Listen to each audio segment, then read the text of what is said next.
Sanctions. Look at a woman came from Canada here. Yes. To work in one of the pension institutions and was paying herself 60 million every month.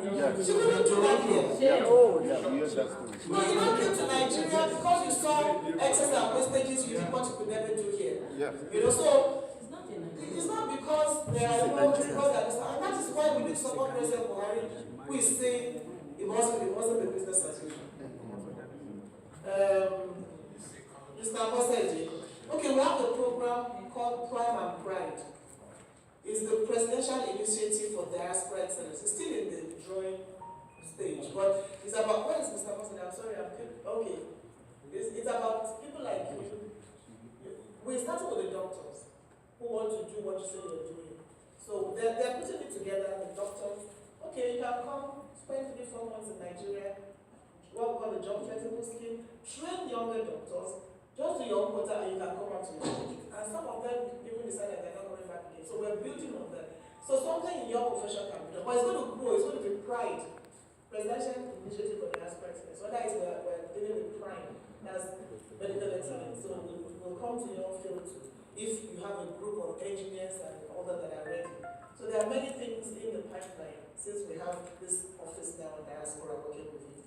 And I hope you still know, you said you've been here for a long time. We still need your services and your advice and your support. And you know, in Calgary, at this last NIGO conference, the stories we're hearing about those who have come home on their own because of the crisis. And are recording successes. So let's tell the good stories about ourselves.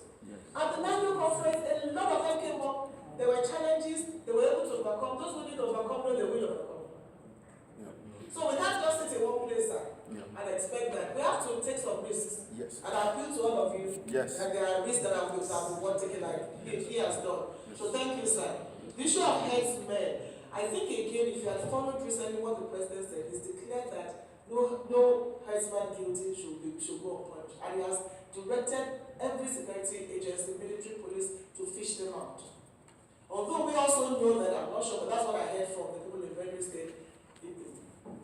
When you say Fulani headsmen, by the time you catch them and talk to them, they're foreigners. Yes. But that is what the security agency needs to fish out and show us who they are. So I think it's deeper than that. But the president has said it should not be tolerated. If you had followed his last statement, he did. Pastor, thank you for your book. Engage with them, and I give you like a landing pad. So you can reach out to them and discuss more with them. And then of course you have us here.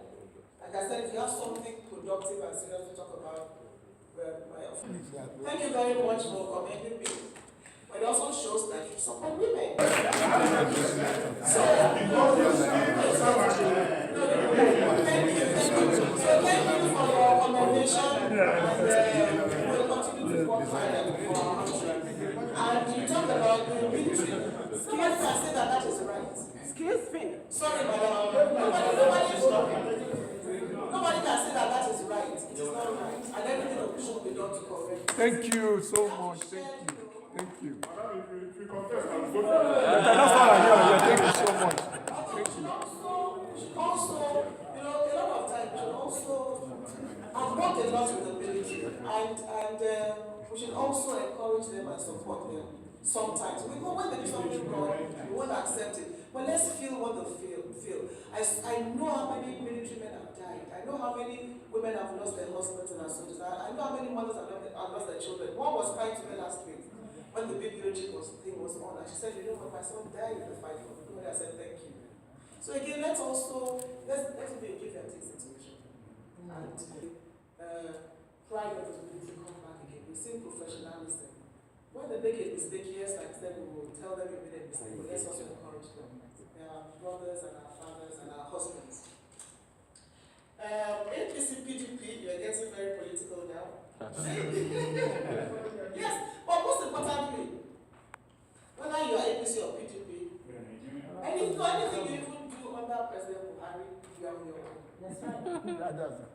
Let any Buhari minister now come and you know that you're on your own. However, not that you frame somebody. Because some people will say, it's not about framing anybody. If you commit any crime under this administration, but you know what they are doing now. And I don't want to again get to what you're doing now Look, when APC or PDP, this spirit that was in power for the last 16 years, if you now go to states, it's a gradual thing. Let's even make one or two progress. The president has said, well, we need the judicial system to do its job. So if you see anybody that is in that situation, although I don't want us to come and be mentioning names, but President Buhari will not accept, who is intolerant to mischief of the past, and you know it. But you see, whether APC or PDP, come 2019, my brother, come 20, and I hope you are coming to contest elections in Nigeria, so that I will vote for you too. Come 2019, Nigerians will vote based on performance. And I'm glad that power is going to the people. You know, and the younger ones in particular, you better take up the gauntlet. The grazing bill in the National Assembly, or what you're doing about grazing. Again, the minister came up on this and said, you know, each state should support its own grazing reserve. All this one was probably coming from somewhere and say you are coming to Ikorodu to take land is not going to work. Nigeria has been said, let each state have its own grazing reserves, and that was openly stated. You said somebody, why is this action intolerant of criticism? Well, again, is an opinion. You hear on the other side. I don't know. I don't want to again to go too deep into all this. How many people have actually been locked up because of the size of Buhari? Well, maybe you can mention names after that, but really, I believe there's been Buhari is making a conscious attempt, and he keeps saying it that I'm a democratic president. As a military ruler, you probably have locked many people up, but they can't do it now. And if you have specific examples, let's talk about it later and share examples. Again, like you said, it's an ongoing process. When there are excesses, it will be curtailed. When some agency goes beyond their brief, it should be brought to their attention and curtailed. But I do not think that this administration has been necessary to criticisms. It's being criticized, but it doesn't hold anybody and say lock him up. No, that would be unfair.